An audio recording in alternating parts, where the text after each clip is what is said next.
Good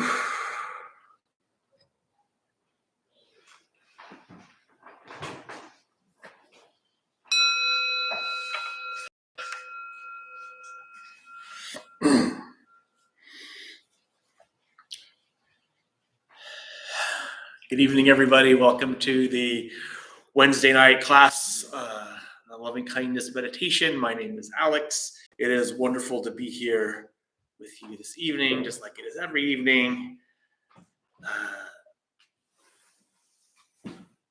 How's everybody doing? All right, awesome. All right, good. Actually, there's no wrong answers to that question. So if you're doing terrible, you can say I'm not doing really good, or it sucks. It's terrible.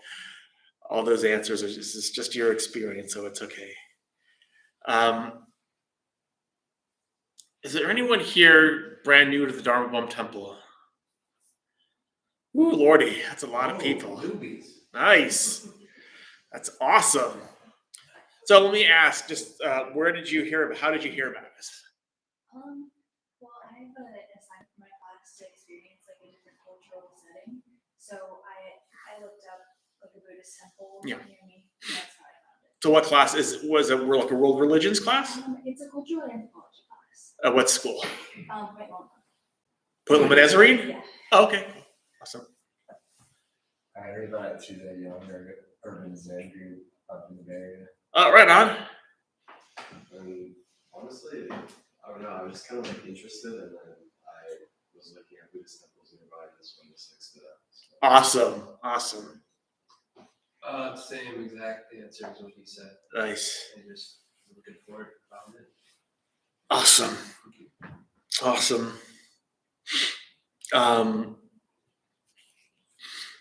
About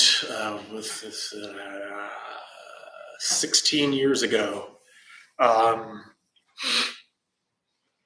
16 years ago, I didn't know anything about anything meditation-wise, and I was waiting in line for the bathroom at this coffee shop that's unfortunately no longer there. And I saw this sign that says this like little placard thing. It says "Learn to meditate." It was like an animated kind of picture of the Buddha, and don't remember if I ever heard of it. Maybe I'd heard of the Buddha before, but I never related him to spiritual anything for some reason. I don't know, but for some reason, I just took a look at that, and it said "Learn to meditate," and I just said, that's what I need to do. So that was my introduction, waiting in line in the bathroom. And went to some place for like 3 months, and it was not quite exactly what I wanted. And then I looked online, and I found the Dharma Bum Temple, which was just a little, when we were in our former space downtown. And went there like this was early April 2007, and been here ever since. So yeah, absolutely. The ways I'm just always interested in the ways that people get here, and I'm surprised I haven't seen more people, because around this time we usually get a lot of people from the college classes because they have to experience just something different, and it could be whatever. But so thank you for coming here. I appreciate that. Such a beautiful campus. So this is the loving kindness meditation. And the classes here, for our new people, the classes here are pretty much similar format. So we're going to have this short introduction, and then we're going to have our meditation on loving kindness, which I will lead. I'm going to guide it, and I will explain it before we even start, just kind of know what you're getting into, just so nothing's really a surprise. I always find that to be, really helpful. And then afterwards, we kind of open it up. Sometimes I have something I want to say and relate and get out there.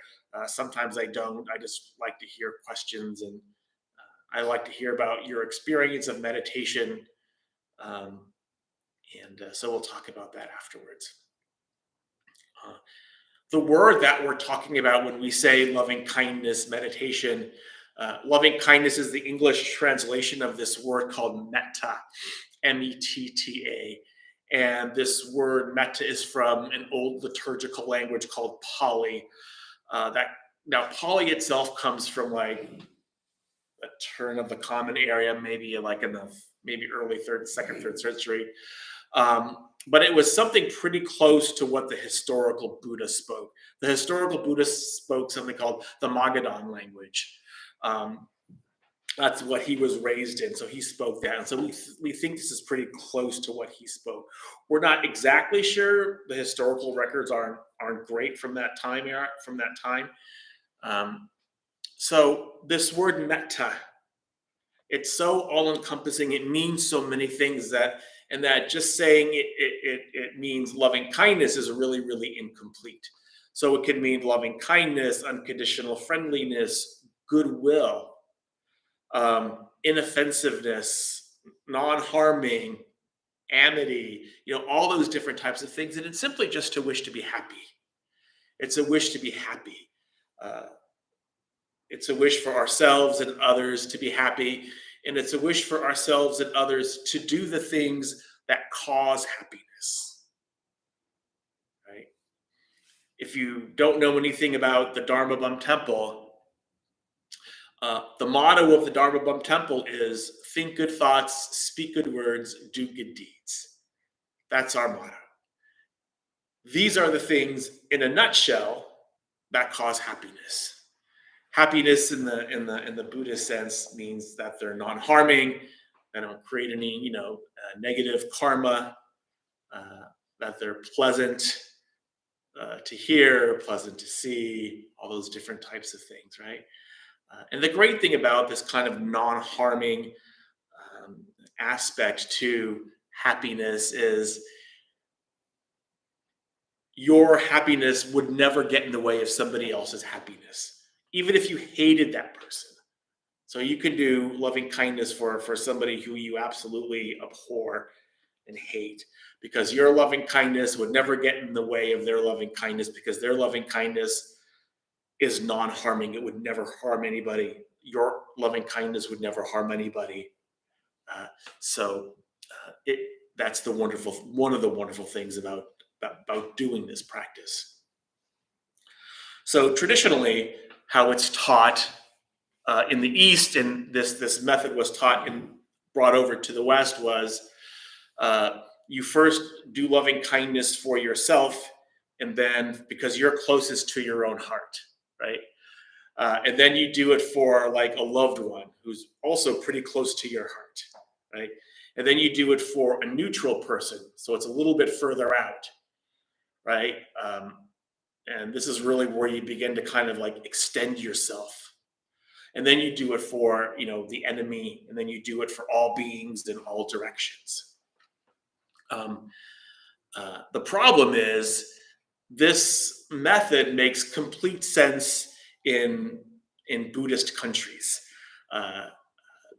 countries where Buddhism has been around for centuries, because you're taught things like generosity, and you're taught loving kindness from an early age, and you're taught it's okay to have loving kindness for yourself and loving kindness for other people, right?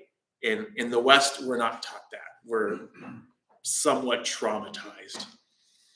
And we think the best way to help other people is just to give totally of yourself.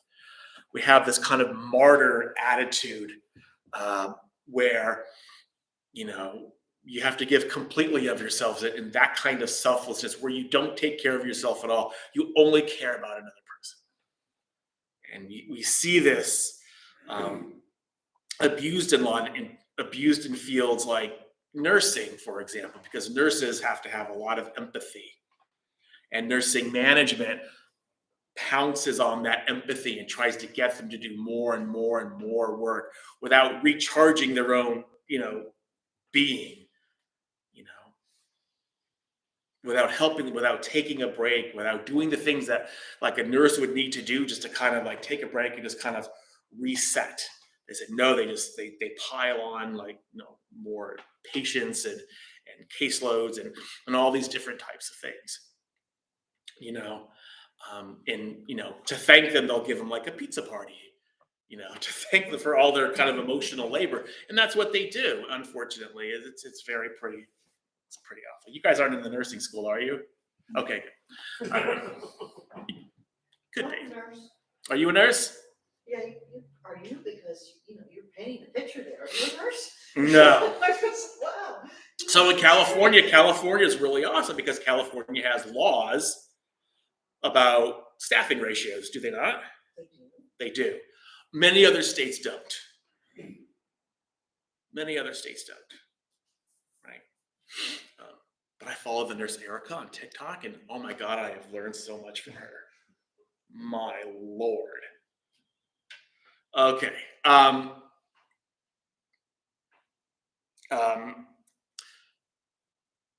So loving kindness is again a wish for ourselves and others to be happy. And so again, we're not really taught loving kindness for oneself in this culture. We're somehow taught that it's just too self-serving and selfish, and there's a negative connotation for doing like self-care, and is really truly loving yourself, wishing yourself happiness, and doing the things that cause happiness for yourself. And that's a shame, because when you teach the standard method of how it's taught, you're starting with loving kindness for yourself, you automatically run into this big giant like roadblock, because you have to have loving kindness for yourself, because that's the most important thing. It is the most important thing. But if you can't do that, then they just kind of like give up a little bit and become very disheartened because they can't do what they think is supposed to be the easiest. So we don't come from that culture, so we need to do this a little bit differently. And so we do it the way I do it, which I did not make up. I got this from, I rely on wise people for this. And so I think I got this from like Jack Cornfield's site as a different way to do this practice. So we're just going to spend a few minutes just kind of getting connected to the breath, because whatever kind of meditation that you're doing, whatever object of meditation that you have, you always want to be have about 25% of your attention on the breath. The breath is our anchor, right? The breath is our home.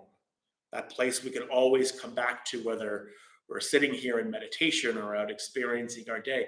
The breath is always with us to ground us, to guide us, to keep us safe, to give us a bit of hominess and safety, comfort. So we'll just spend a few minutes just doing that, just getting connected to the breath. And then what we'll do is we'll start with a benefactor. That's how we start our loving kindness meditation. And a benefactor is anyone who has shown us great love or great kindness. Not a romantic partner, but anybody else is fair game. Mother, father, brother, sister, best friend. If you can't think of anybody like right away, which is not uncommon, you can just think of a kind act that somebody did for you, right? So there's a lot of flexibility here. They could be living, they could be not living. So if you have like a favorite grandma, but she's not living anymore, you can use her. That's okay. And so we'll do loving kindness for them.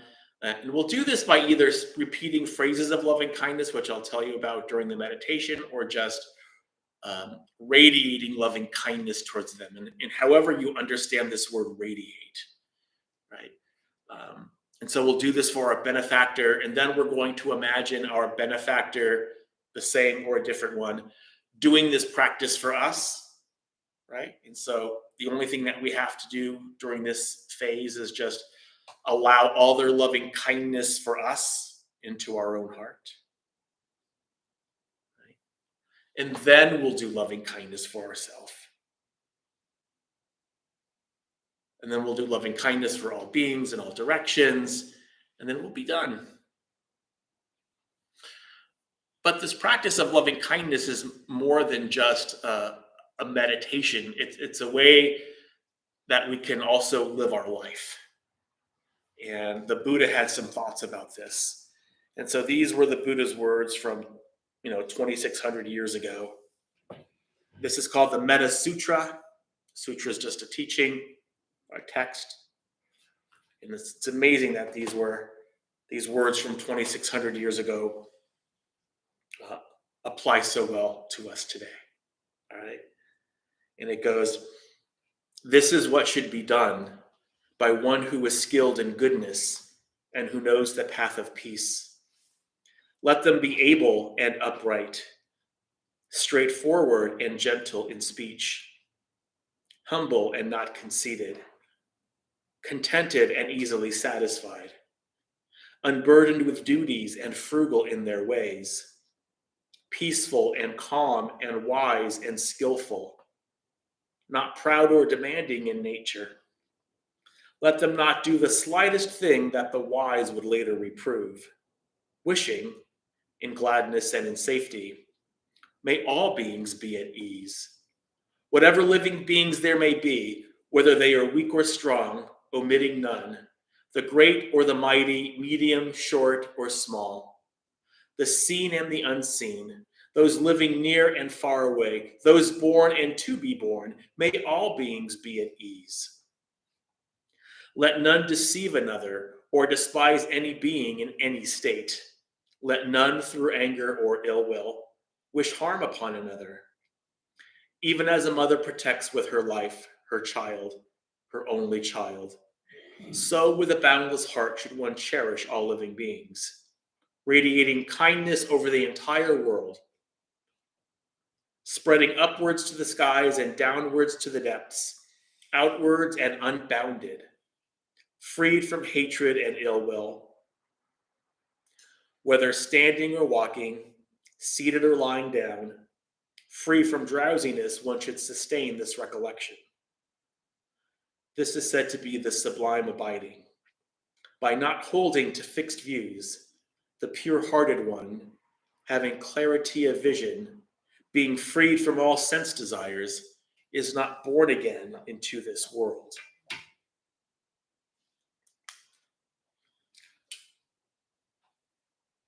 And so he tells us this is how you should be. This is how you should relate to yourself. This is how you should relate to life. To all beings, whomever they are, it doesn't matter. And that this strategy, using this strategy, can be really helpful. This is the sublime kind of meditation that goes somewhere. So he makes a really big promise in the end. And the pure-hearted one, being freed from all sense desires, is not born again into this world. So think about that while we do this meditation. Any questions before we start? All right, let's get into our seated position. Again, the first few minutes, we're just going to kind of get comfortable with the breath, with the breath.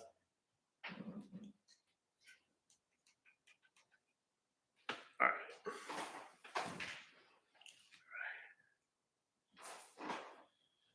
Here we go.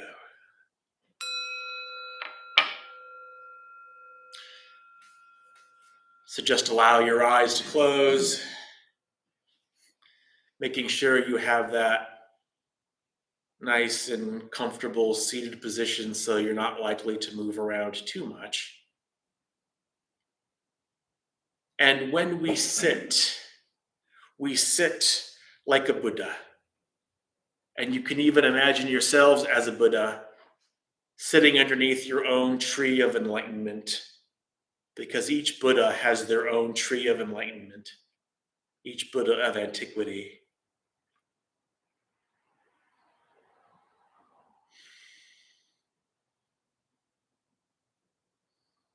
So just to begin, let's just take a deep breath all the way in and all the way out. Take as many deep breaths as you need, in and out, and then just rest. letting the breath be quite easy and quite natural. Perhaps focusing on your breath at the base of the nostrils, feeling the air go in and out as you breathe.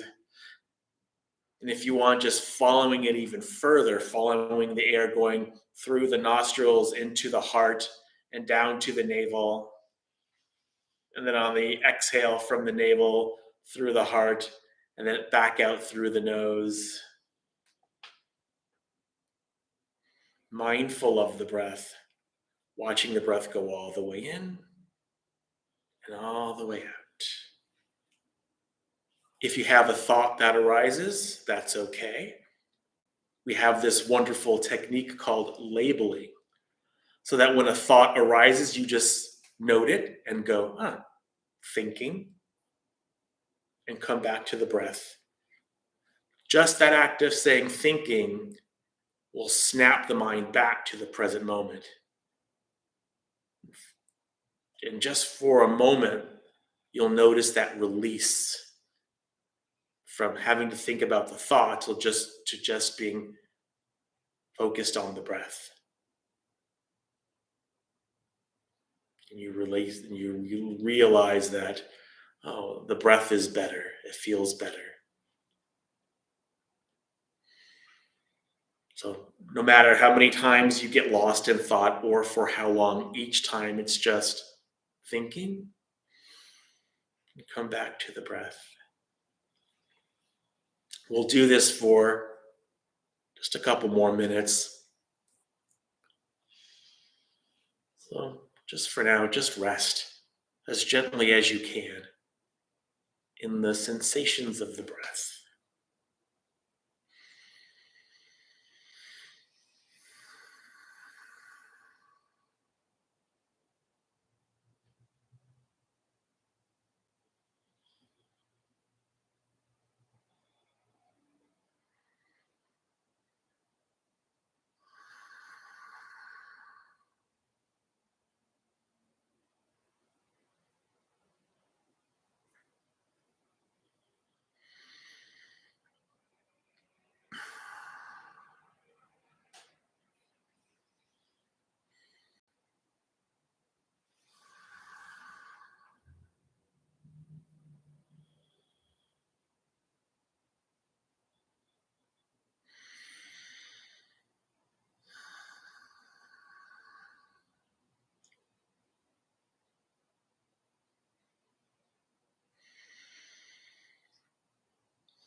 And so to begin our formal practice of loving kindness, we're first going to think of a benefactor.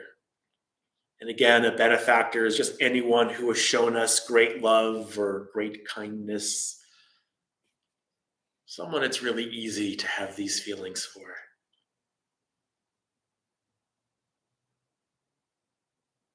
So again, living or not living doesn't matter. There's a lot of flexibility here. So just think of this person, and you can either just radiate loving kindness to them, and however you understand that word radiate, wishing them happiness, wishing they do the things that cause happiness. Or you could just repeat phrases of loving kindness for them like a mantra. Phrases like, may you be happy. May you be safe from inner and outer danger. May you be well in body and mind. May you be at peace and live at ease in this world. So just use one or more of those phrases, or just a phrase of your own making, so long as it has a loving and kind intention behind it. It always helps to smile during this meditation, puts the mind in a good mood. If you can remember, please do. So, just for the next few moments, let's do this practice of loving kindness for our benefactor or benefactors.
And so, shifting our focus just a little bit from loving kindness for our benefactor to now imagining our benefactor doing this practice for us.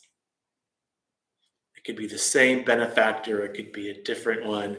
Just picture them in your mind's eye, imagining them doing this practice for you, this practice of loving kindness, either repeating the phrases or just radiating loving kindness to you. Maybe they have a beam of loving kindness going from their heart to yours. So you already have the experience of their love and kindness. That's why they're a benefactor. Can you just then call that to mind? Being grateful for that, remembering that.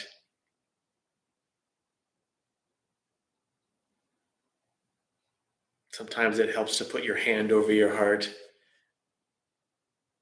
while you're doing this part of the meditation. And if there's any part of your heart that can't receive all of the loving kindness, if there's a blockage there, that's okay.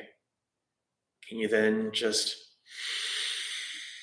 take a deep breath in and breathe out, just giving that tension, that blockage, some space. If it resolves and clears up, great. If not, great. Just keep going.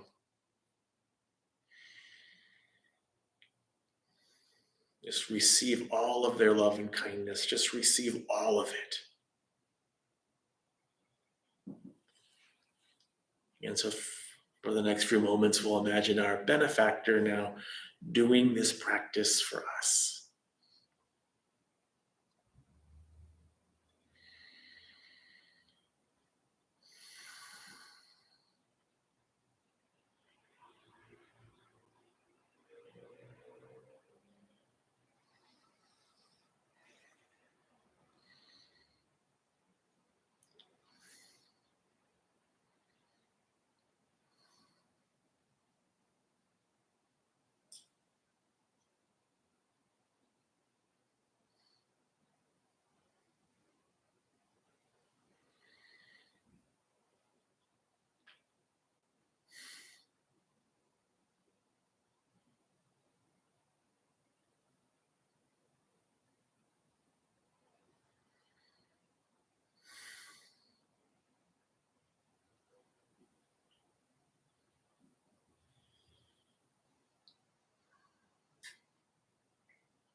Now, again, shifting our focus to loving kindness now for ourselves.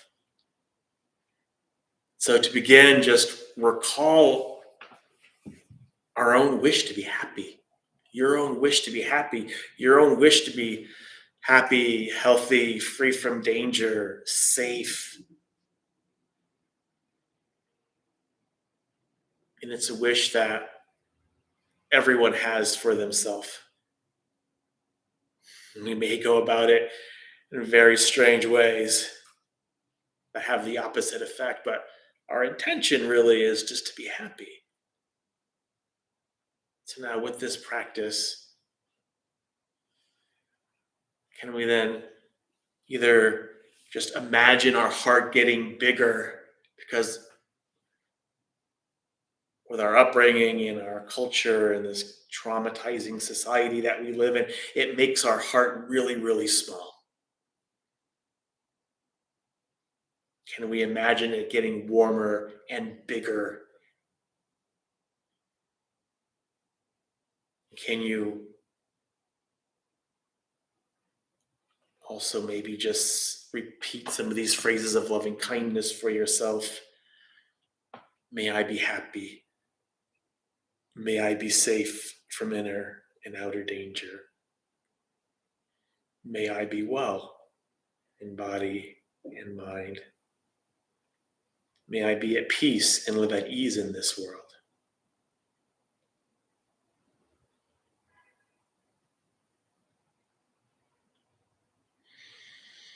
Smiling still if you can.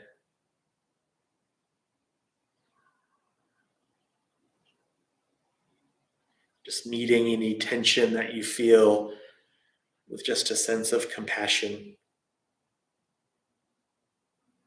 Because whatever tension you feel, we all feel it. We've all felt it. We know what it feels like. You're not alone in feeling this tension.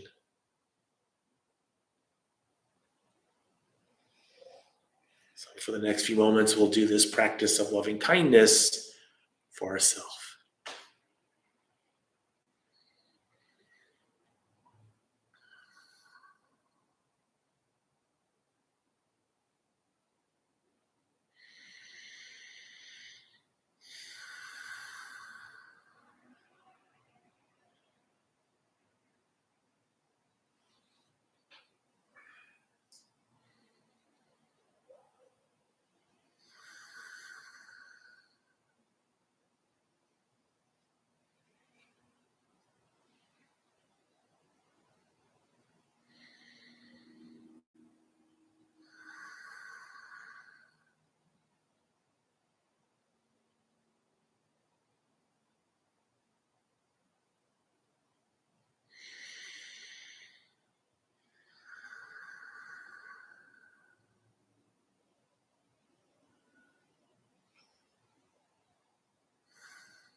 And finally, we can explore the limitless potential of the heart to do this practice and to have these feelings of loving kindness and extend these feelings of loving kindness for all beings in all directions. Whatever living beings there may be, whether they are weak or strong, omitting none, the great or the mighty, medium, short, or small.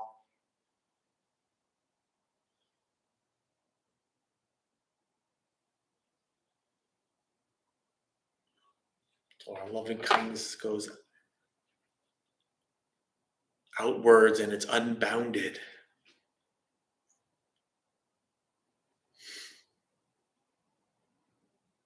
You can start small and get bigger if you want. So for the next few moments to end this meditation, we'll do this practice of loving kindness for all beings in all directions.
open your eyes when you're ready.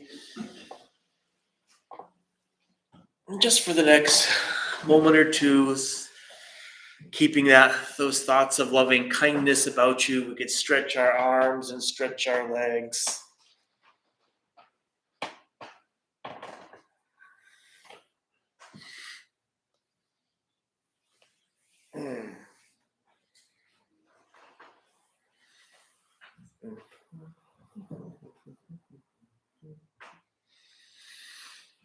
So let's just take the next, I think, 45 seconds out.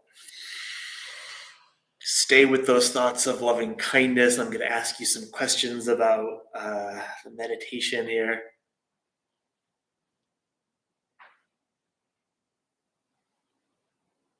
Just thinking about what was surprising, what was difficult, maybe, or easy. It's always good to reflect on your meditation.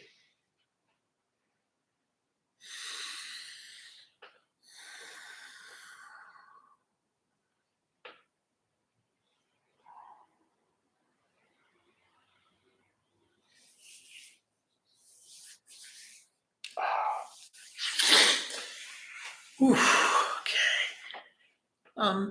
Any questions on the instructions at all? Hopefully they were relatively straightforward. All right.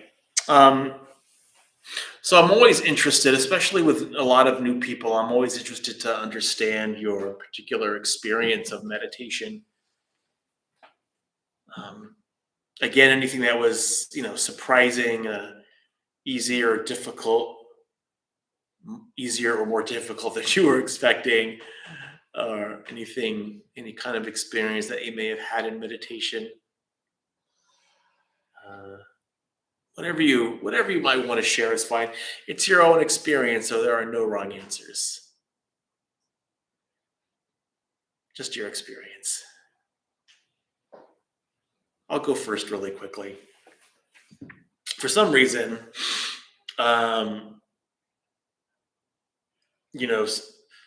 I have to lead the meditation. I have to guide the meditation. I have a little stopwatch here because I'm very type A in some ways still.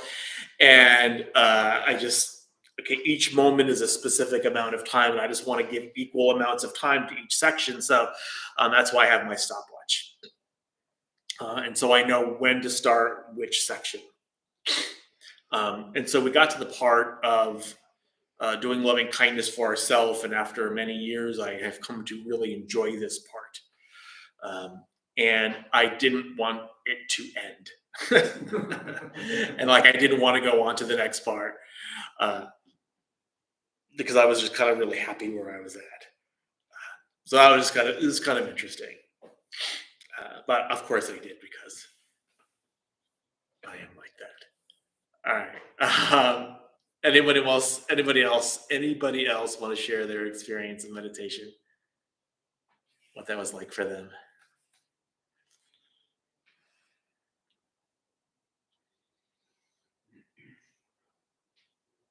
Yes, sir. I would say it was definitely easier in this space compared to somewhere else. I feel like with the silence and everything, it was just it was much easier to focus on something and then think through it. So, Yeah.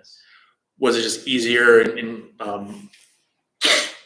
because with a group of people doing the same thing rather than doing it on your own? Yeah, it feels more this is what you're supposed to be doing. It feels better to do it like that. Right. Yeah. You have that safety of community. In Buddhism, we call it Sangha. The Sangha is just the community of followers. Back in the old days, Sangha meant only the community of monks or nuns, but now it kind of means it's the community of followers, everybody. We're all a Sangha. We're all just a community of people just meditating. And that's the thing that's really, really important about practice. In Buddhism, when we take refuge in three things: the historical Buddha, the Dharma, and the Sangha. So community is incredibly important. And we see it validated all the time by statements that you just made. Like, yeah, it's easier. We're all together doing, this, practice together. We all have the same goal. It's a loving kindness. It's all non-harming. What I was going to do that I kind of forgot about, and I've never done this before, but I think next time I'm going to try to remember this for next time, that when we do get to the final part of loving kindness for all beings in all directions, to kind of modify that a little bit and just do loving kindness for everybody in this room. So everyone do only loving kindness for everybody in this room. And then get some feedback about that afterwards. That's really helpful. I mean, we're all here together for a common purpose, right? So yeah, but thank you very much for sharing that. I appreciate that. Yeah, John. I think that's what draws me back here every week, is it's so easy. Mm-hmm. In the week, sometimes when I'm laying in bed in the morning or late at night, I have no distractions and it's kind of easy, but I don't know, there's something about learning it here, doing it this way. Mm-hmm. And I come back and I hate to say it's like going to church on Sunday. It's not like that at all. Mhm. But it's a repetitive thing that just becomes easier and easier and easier. And I enjoy it. Yeah. That's why I'm here every week. And the thing about this culture that's so traumatizing is they've taken community kind of out of the equation. It's becoming everyone do as much for yourself as you can, being incredibly competitive and, doing better than your fellow man. Look at me. Yeah, and just holding yourself up in your room, playing, doing something, video games or whatever it is, and not experiencing community. And as someone in recovery for a long time, that's how I was until I discovered in the rooms of recovery. I discovered connection. I discovered community, other people who had been through the same types of things. And that was so important. And I loved going to meetings, and I loved, talking with everyone who had similar experiences than me. I mean, that's what we're finding out. I mean, we know so much more about addiction than we did even like 10, 15 years ago. Like the last 10, 15 years, we've discovered so much about addiction. And a lot of it's just not having community.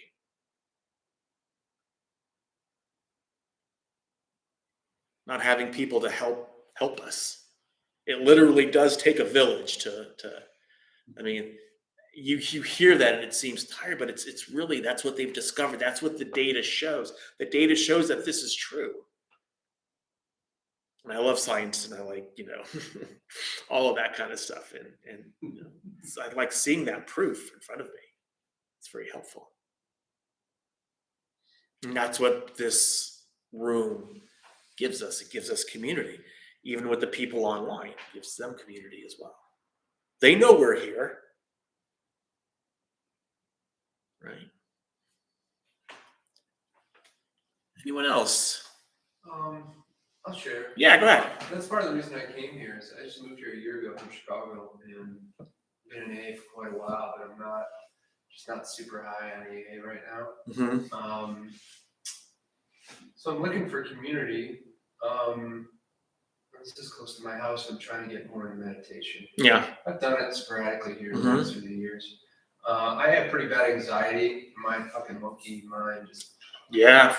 fucking goes, man. Crazy. And that's what happened tonight. Like there was a real resistance between I'd come in to breathe and I'd label and I'd be like, I'm going with this one. Stay up here, play around with that. And I bring it down and I go to another one and I notice it. I'd say, come on back. And there's like a resistance. It was a little weird actually. Mm-hmm. So I just got a lot on my head tonight and I got some work stuff I got to do. So it was not super conducive to meditate, but I want to make this a practice, and I want to just be a little more in touch with my authentic self rather than my just going 100 miles per hour every day and living by my head, Yeah. living in my head all day. Does anyone else here have issues with thoughts coming in? Not everybody. This is normal, right? So you're however many years old you are, so you're and the mind, the brain is a thinking machine. That's literally what it does for a living. And it's been doing that ever since you were born. And I think sometimes what we don't understand is we come into meditation and we just expect that to stop just because we're here, you know.